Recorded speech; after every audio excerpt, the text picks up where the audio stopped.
Thanks for coming back. Today it actually snowed here in southern Arizona. It was a very different kind of day. The sun was not out as much. A little bit gloomy. It got pretty cold. But thanks for coming back to us. So we are going to do things a little bit different from here on out. In fact, everything we do is going to be as different as we can possibly make it from the rest, because we believe here that only God can save us. Only God is the answer. He gave us the word for a reason, and without him nothing is possible. It's that simple. There's no mystery about the rules of life now. With the basic instructions before leaving earth, God tells us if you want the truth, and you're going to find it. And God tells us every time. It's not even close. So here we go. Let's go to chapter 16. And I heard a great voice out of the temple saying to the seven angels, "Go your ways, and pour out of the vials of the wrath of God upon the earth." And the first went, and poured out his vial upon the earth. And there fell a noisome and grievous sore upon the men, which had the mark of the beast, and upon them which worshipped his image. And the second angel poured out his vial upon the sea, and it became as blood of a dead man. And every living soul died in the sea. And the third angel poured out his vial upon the rivers and foundations of waters, and they became blood. And I heard the angel of the waters say, "Thou art righteous, O Lord, which and wast, and that thou shalt be." This is so big, I couldn't even say it. Right here, this is so important, I can't even say it. I'm going to try to do it one more time for you, and then we'll talk about it later, because it's going to take you a minute to study this part again. Watch this. And I heard the angel of the waters say, "Thou art righteous, O Lord, which art, and wast, and shalt be, because thou hast judged us." Which art, and wast, and shalt be. For they have shed the blood of saints and prophets, and thou hast given him blood to drink, for they are worthy. And I heard another out of the altar say, "Even so, Lord God Almighty, true and righteous are thy judgments." And the fourth angel poured out his vial upon the sun, and the power was given, and unto him scorched men with fire. And men were scorched with great heat, and blasphemed the name of God, which hath power over the plagues. And they repented not to give him glory. And the fifth angel poured out his vial upon the seat of the beast, and his kingdom was full of darkness, and they gnawed their tongues for pain, and blasphemed God of heaven because of their pains and their sores, and repented not of their deeds. And the sixth angel poured out his vial upon the great river Euphrates, and the water thereof, and dried up, that the way of the kings of the east might be prepared. And I saw three unclean spirits like frogs come out of the mouth of the dragon, and out of the mouth of the beast, and out of the mouth of the false prophet. For they are the spirits of devils, working miracles, which go forth unto the kingdoms of the earth, and of the whole world.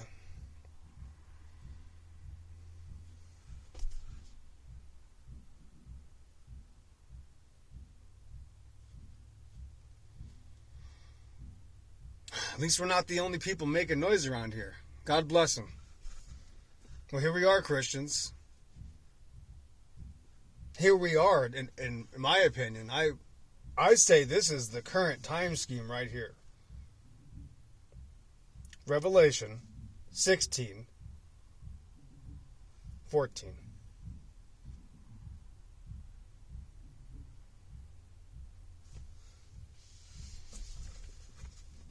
The whole world, it says. Welcome to the great deception. Revelation 16:14. Easy to remember. We got to say it a couple times so that we can grow and learn together. Thank you for, again, continuous critiquing, which I clearly deserve, and I need to be better at all the things that I'm doing. And with God, it will be possible. I'll be able to speak better, read better. My speech will greatly increase among all the nations on God's green earth. Make sure, most importantly, before we move on, make sure you watch today's video presentation performance by the Bible Literalist, again, formerly known as the Knowledge Scavenger, Paula herself, a Bible teacher for several decades, who is actually, as far as I'm concerned, without her, I would have never realized how great this deception was, and I would have never seen so many other people exposed. So you have to realize that with the negativity of the world that we live in, there is going to be a byproduct. And remember, who gets the credit every time? God gets the credit. God gets the glory every time. So remember, it's very interesting. It's like that. It's like the we all hear that that Marine hymn or whatever it is from Full Metal Jacket. I was never a Marine, and it's something about without my rifle I am useless, and without me my rifle is useless. Is something to that of whatever that hymn is, and I'm sure you can find out what it actually says. But what's interesting about that is that the evil causes more often than not, I can name infinite amount of times for there's to be some sort of good byproduct that comes out of the reaction of God's children. So depending on how you react to what's happening now in this great deception, that is going to determine basically the light that you're able to handle from God. How much of God's light can you handle? You're going to show us. And so whatever you're capable of, that's what you're going to do. So sometimes we need to make sacrifices, I think, to shine more than maybe we only thought we could. So we shouldn't be limiting ourselves, limiting our abilities to do things. If it matters at all to God, it's a big deal to me. I think that's what we have to realize, that if it's in the book here too, there's a reason. Remember, actually someone today in Paula's chat, and it was about Revelation. That's why we're stuck on Revelation right now. This is around where she was going through it today. You won't believe how many things that she explains. And also, remember, it's a green horse, actually. That's what it seems to be right now as far as the best Bible teachers, the consensus on the people that actually research the topics in Greek. Of course, because I'm not an expert, I'm not going to teach you Greek, but the reality here is it's behold, a green horse. Could be pale green horse as well, as some of these versions say, but the pale white horse and things like that. What does that mean? I'm not sure. It did say something interesting in here that I'm going to repeat as well, right under 15 here. Talked about glass. It says, for in them is filled up the wrath of God, and I saw it, where as a sea of glass mingled with fire. Let me say that again, 15:2. And I saw, as it were, a sea of glass mingled with fire. A sea of glass. That's interesting. I'm trying to envision this. This is actually bringing an idea to my mind real quick. Wow. I might have something to add to this. Wow. A sea of glass mingled with fire. A sea of glass mingled with fire. It seems to be also, what I'm realizing here is, in Revelation here, the vision is clearly increased. Their ability to see things is greatly increased. That's got to be the first thing you realize, is that they are seeing far beyond our abilities as human, right? As man and woman, as mere mortals here on earth in the flesh. What they're seeing here in writing in Revelation is something that's beyond your understanding. So that's kind of the point of this, is that, remember, God gives us simple tests. He gives us our nice tests. He gives us our tough tests. And sometimes he gives us tests that we're not capable of completing. And that's okay, because we're still going to figure out, well, eventually after it's over, God's going to explain it. But right now, in the realm of this reality, God's understanding is beyond yours, of course. As Jesus says, if I teach you things of the earth and you can't understand, how do you expect me to teach you the things of the heaven and have you understand? Well, Revelation, man, and it's what's beautiful is that Isaiah and Revelation really come together. And yesterday I read Isaiah for quite a bit to go over some very important things. Maybe one of the, again, who's to put things on a ladder scale here, but the name of Jesus is in the book of Isaiah. And of course you're going to get upset. Some people are going to get upset and say, because I just found it yesterday. As all these things have been happening to me these last few weeks and months and years, and escalating, and not too much to do with what the world has been dealing with, I'll be honest with you, within the last year. That's only a byproduct, something on the side that I've had to worry about. No. My issues that I've been dealing with, just as we all do have our own issues, the rest of the world doesn't know about. But they have exceedingly increased in stress in some ways and in pain, but also in knowledge and with the information that you can receive. Remember, that pain is a lesson, right? So with that lesson, I got to grab as many things as I possibly can. I'm going to be honest with you. I'm greedy when it comes to God's truth. When I get the chance, I'm very selfish and I admit it, and I try to grab everything I possibly can.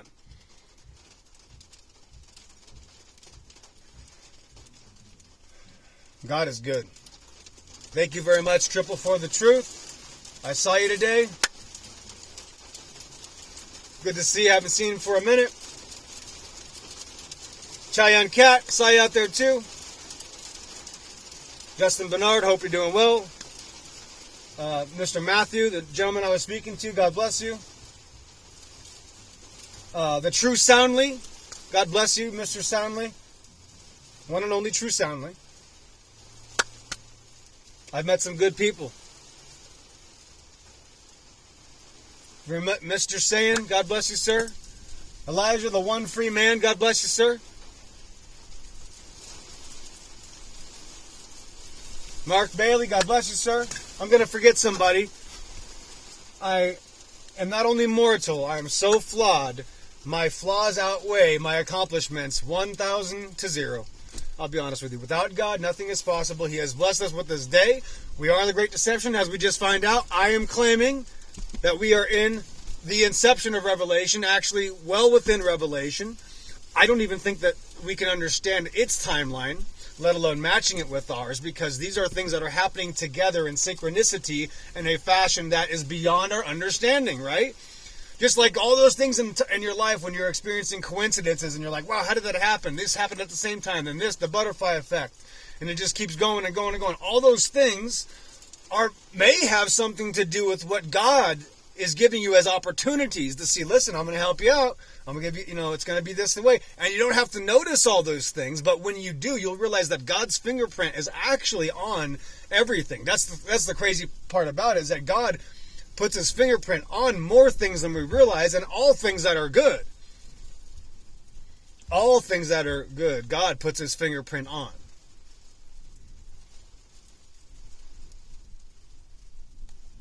God is too good to me, guys. I hope we're staying on track. I mean, I don't know what I'm going to do next week, but every single week, I hope you guys let me increase in my ability to preach the word of God. God has been so good to me. I've been slacking off. I have been so lazy because I'm comfortable in life, guys. I got to be honest with you.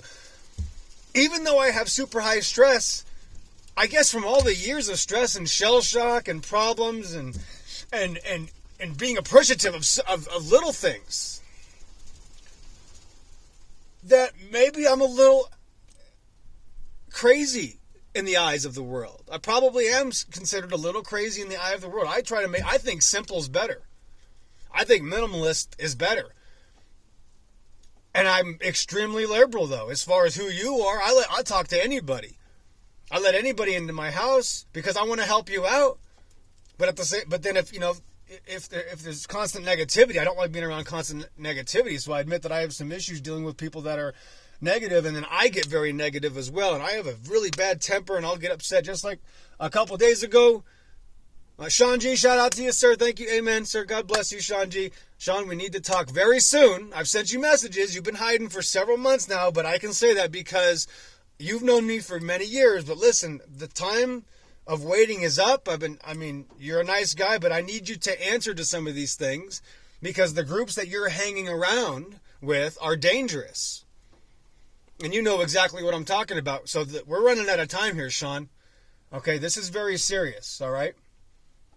You've known me for a long time. In fact, probably more than most people that'll ever click this link, We are such a small group, and that's okay. If I have a dozen people,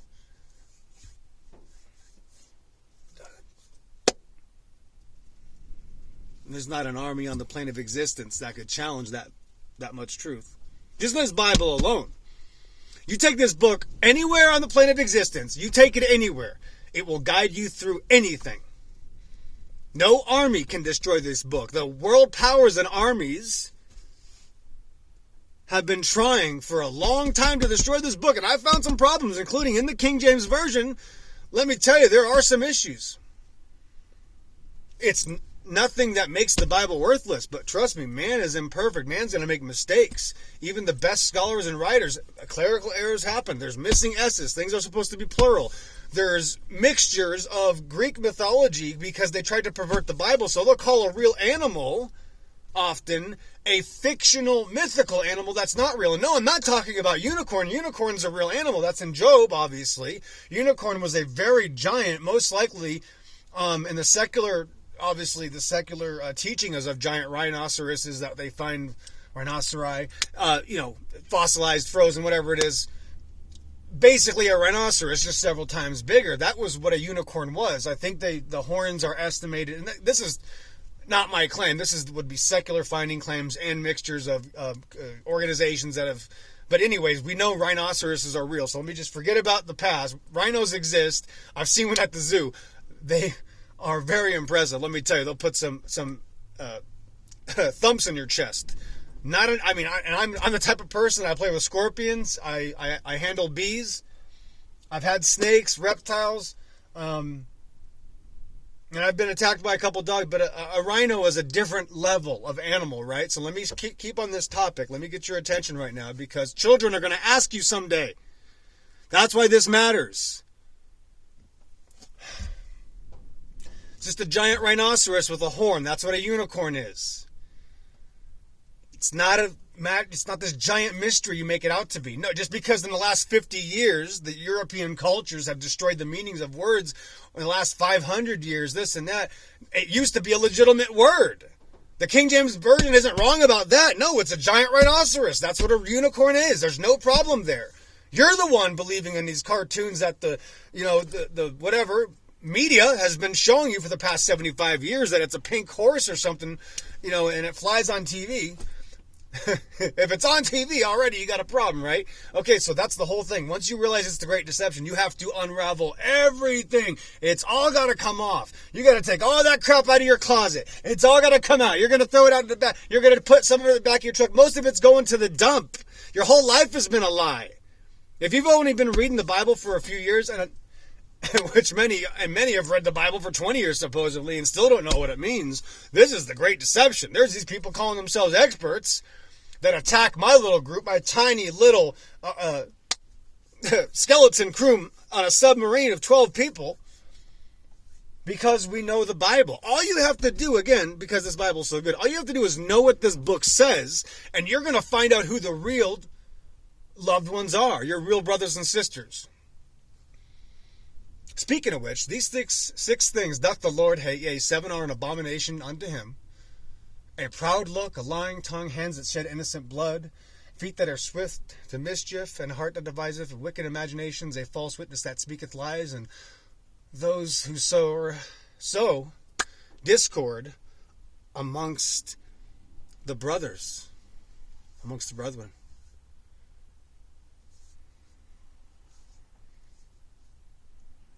So that's what you're doing because you're selfishly loving yourself and your own pride. You're trying to make up your own version of the Bible. You like your own interpretation, and it destroys the relationships of people.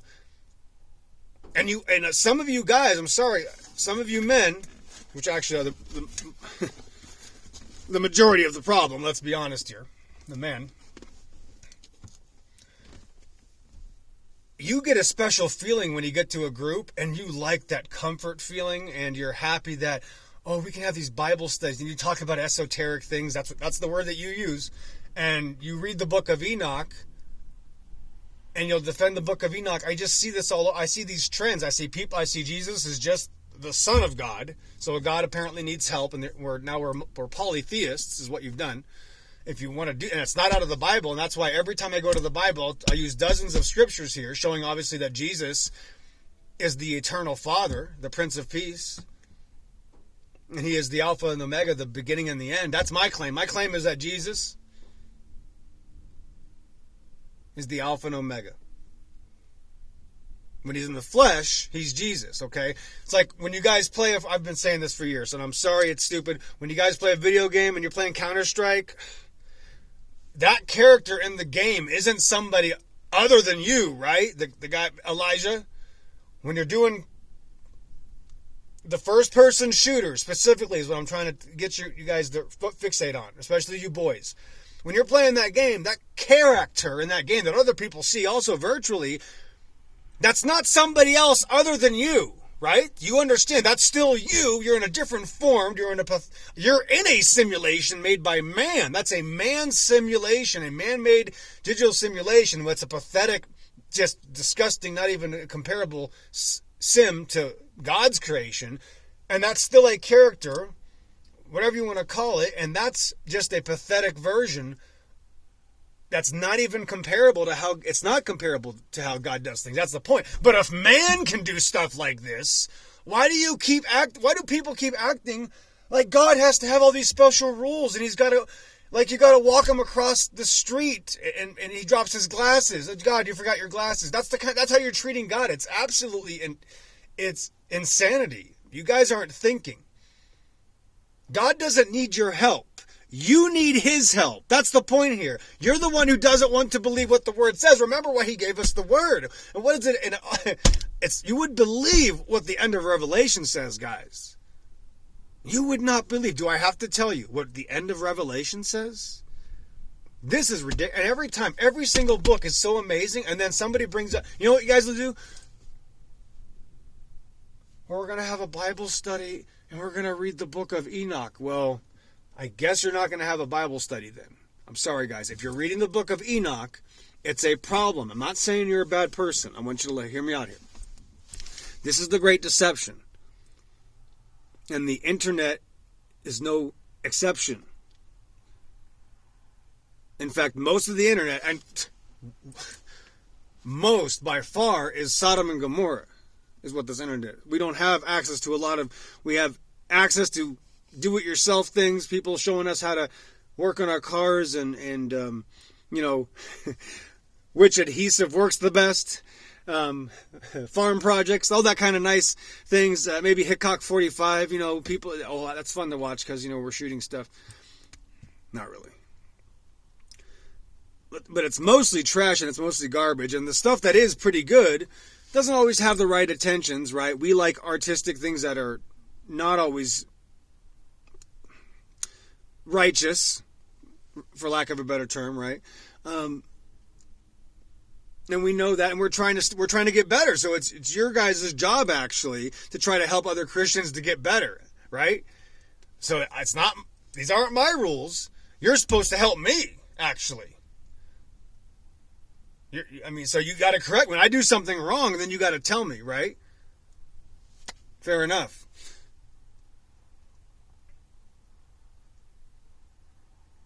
So let me repeat this again. Chapter 16, since we're just going to segue this real quick. 16:5. And I heard the angel of the waters say, Thou art righteous, O Lord, which art, and wast, and thou and shalt be, because thou hast judged us. It is hard to read. I'm not going to lie to you. It is hard to read. You really I have to be a man to say this. This is talking about the description of God, the creator of the heavens and the earth and the sea and all that in them is. This is actually where they hid his name. Remember the four-letter tetragramma, right? The four-letter Yod-He, Vav-He, right? Which they translate to Yahweh. It's not Yahweh. It's the four-letter acronymistic, like reverse lettering, which is nothing like that's in the English. You can't even explain it. They actually forgot how to pronounce it. And the Jewish culture, they wouldn't say it. They called it the name. It's explained in a sentence here in Revelation 16:5. It's right there. Look at that. It was there the whole time. Okay? It was there the whole time. Speaking of things that were always here, the wolf lies down with the lamb. I don't know if you guys heard about this issue. It's in Isaiah. And then the lion is mentioned after that. So you're confused. The Bible never had a problem. If people want to continue to claim that this book has mistakes in it, and you're admitting that it's not falsifiable and that you can't prove it, then why are you bringing up something that could confuse somebody that's maybe younger, that's looking into this? Why would you then say, oh, the Bible was changed because of this sort of effect that you learned about on the internet, right? Which is where we find these problems, right? Double-edged sword right now. And you're going to tell me because of this effect, the Bible was actually changed. And also, and I say, well, what else do you got about that? Because I don't think so. And I think people are wrong, including you, if you're not just taking this for what it is at face value and trusting God, allowing him to make you understand. If something doesn't make any sense, you ask God. If you still can't figure it out, we can talk about it. But there's ways to figure out the truth. It matters if you really want to figure out the truth. Ultimately, it really matters. If you want to know the truth, it's never going to escape you. It couldn't escape me. I wasn't going to let it. I'm not Superman. I'm not a superhero. If I can do it, why can't you? I don't even want to be on here right now. I don't want to talk about this. But the whole world, as it says here in Revelation 16:14, is deceived with miracles. False miracles sent out to the kings of the earth and the whole world. That's what it says here. So when I say it's the great deception, when I say you're all deceived, I'm going to back my claim with what it says right here. That's what I've been doing now for 7 years straight, and I have seen things now that you won't even believe me when I tell you about them. I'm going to show them to you very soon. And you still will not believe. When I was 8 years old, my dad bought me a camera.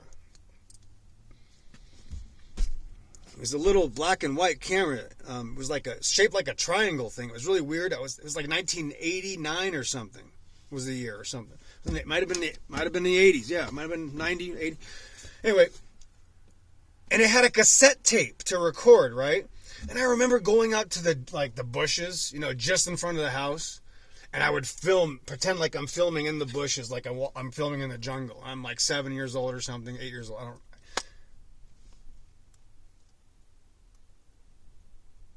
Boy, did that change me, though. Man, God is too good. God is so good to me. My dad wasn't the best dad. He was pretty sharp. Given that he was sharp, he was a photographer, but man, he had the camera with the lens was like this big. The cases today are worth like $500. The cameras are worth like $2. These giant Nikon and whatever the Japanese, camera companies are, these giant heavy things with the rules of tape, and you'd have to go in the red room and the red light. I don't even know I never got into photography because I never, I'm after that age where they would, my dad was 30 years old and taking his negatives into the print room and putting them in liquid and stuff like some boss gangster Dick Tracy kind of thing, and he was real bright, but he never showed me how to work on anything. He never showed me how to fix anything. He didn't want me to mess with anything. I was his last kid, and he was already done with all the the pomp and circumstance and all the fun cutiness that you get from your children, so he didn't want to waste his time with that. Go ahead and let me listen to talk radio when I'm 3 years old. That'll teach me. But buying me that camera when I was really young, before I was even halfway to my teenage years, I'll be honest with you, that has changed and will change this entire world. Even if just for a few people, the truth can't be stopped. Thank you, Dad. And more importantly, thank God above all things, guys. Thank you for being here. Blood always finds its level.